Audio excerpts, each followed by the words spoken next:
Qiraah Aqidatul Awam. Yuk, yang belum ikutan segera ikutan. Kami tunggu. Warahmatullahi wabarakatuh.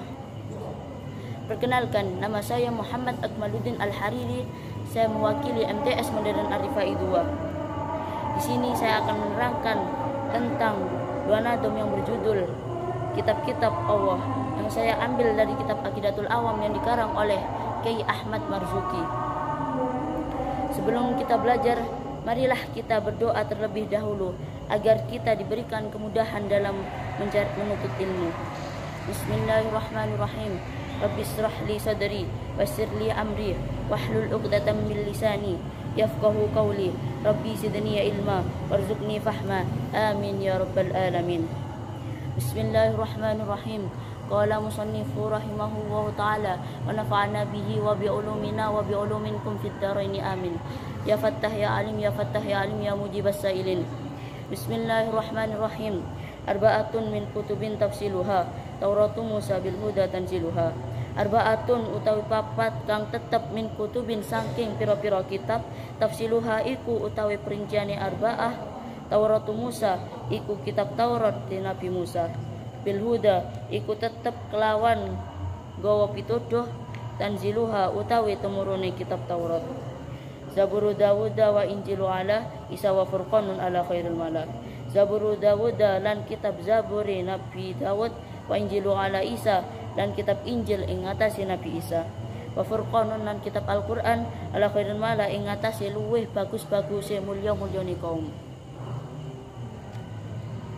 Artinya, kitab-kitab Allah yang wajib diketahui oleh orang mukallaf berjumlah 4. 1. Taurat diturunkan kepada Nabi Musa. 2. Zabur diturunkan kepada Nabi Daud. 3. Injil diturunkan kepada Nabi Isa. 4. Dan Al-Quran diturunkan kepada Nabi Muhammad SAW. Selanjutnya saya akan menyampaikan apa yang ingin disampaikan dari dua nadom tersebut.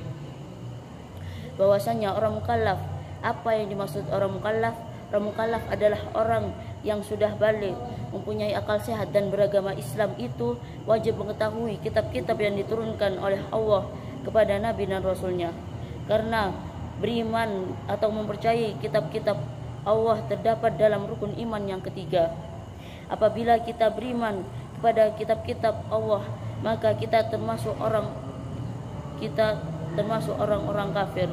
Dan terdapat dalam firman Allah yang memerintahkan kita untuk beriman kepada kitab-kitab Allah yang berbunyi, Ya ayyuhalladzina amanu aminu billahi wa rasulihi wal kitabil ladzi nazzala ala rasulihi wal kitabil ladzi anzala min qablik.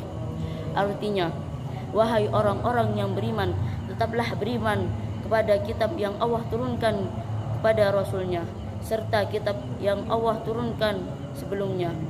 Quran Surat An-Nisa Juz 5 ayat 136. Dan diantaranya yaitu 1. Kitab Taurat. Kitab Taurat diturunkan oleh Allah SWT kepada Nabi Musa yang berbahasa Ibrani dan berisi tentang perintah dan syariat. Kenapa bisa berisi tentang perintah dan syariat? Karena di dalam kitab Taurat berisi tentang perintah untuk melaksanakan berkurban dan berpuasa.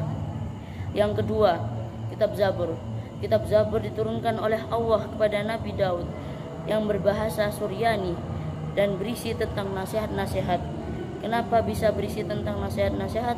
Karena di dalam kitab Zabur terdapat 150 syair Nabi Daud.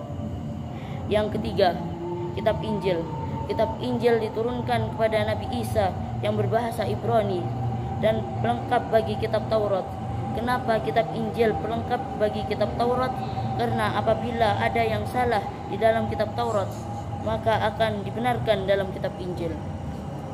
Yang terakhir ialah kitab Al-Quran. Kitab Al-Quran diturunkan kepada Nabi Muhammad, dan kitab Al-Quran berbahasa Arab yang diturunkan secara beransur-ansur melalui perantara malaikat Jibril. Dan Al-Quran berisi tentang akidah, ibadah, akhlak, syariah, tazkir, tarikh atau sejarah, muamalah, dan dorongan untuk berpikir. Akidah adalah mengajarkan manusia mengenai keimanan atau kepercayaan yang wajib diyakini oleh setiap orang muslim.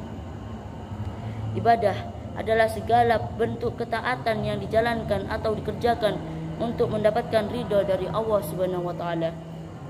Akhlak adalah perilaku yang dimiliki oleh manusia, baik akhlak yang terpuji maupun akhlak yang tercela. Syariat adalah hukum yang ada di dalam Al-Quran. Syariat adalah memberikan suruhan atau perintah kepada orang-orang yang beriman untuk mengadili dan memberikan penjatuhan hukuman pada sesama manusia yang terbukti bersalah. Tazkir adalah sesuatu yang memberikan peringatan kepada manusia akan ancaman Allah Subhanahu wa taala berupa siksa api neraka, dan kabar gembira bagi orang-orang yang beriman yang balasannya berupa nikmat surga. Tarikh atau sejarah adalah cerita mengenai orang-orang yang terdahulu bagi yang mendapatkan kejayaan akibat taat kepada Allah Subhanahu wa taala. Muamalah yaitu hubungan antara umat manusia itu bermasyarakat, berbangsa dan bernegara. Dorongan untuk berfikir.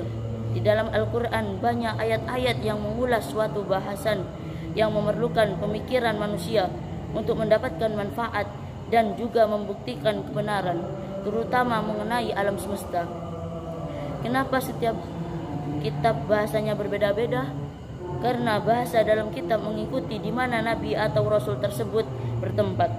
Contoh, Nabi Muhammad tinggal di Arab, maka tulisan dalam kitab Al-Quran akan berbahasa Arab. Dan apabila Nabi Muhammad tinggal di Indonesia, bisa jadi Al-Quran berbahasa Indonesia. Wallahu a'lam bishawab. Sebelum kita mengakhiri pembelajaran ini, marilah kita membaca doa agar ilmu kita bermanfaat di dunia dan di akhirat.